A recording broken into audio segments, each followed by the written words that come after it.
கவிதை நூலெடுத்து நான் பயிலும் போது செவியில் உன் மொழிதான் நான் கேட்கிறேன்.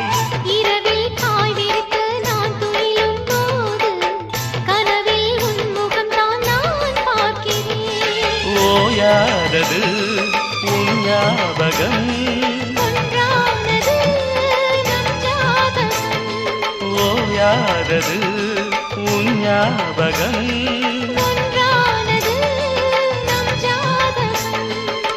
உன்னை தோட நெஞ்சுக்குள்ள ஒரு தென்றல் பிறப்பதென்ன, உச்சி முதல் அங்கமெங்கும் ஒரு மின்னல் அடிப்பதென்ன.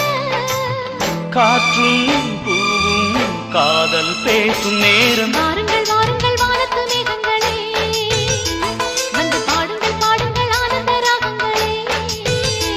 சின்ன பூக்களில் வெண்பனி தூங்கும், அதை வெயிலும் கைகளில் வாங்கும். இளமோ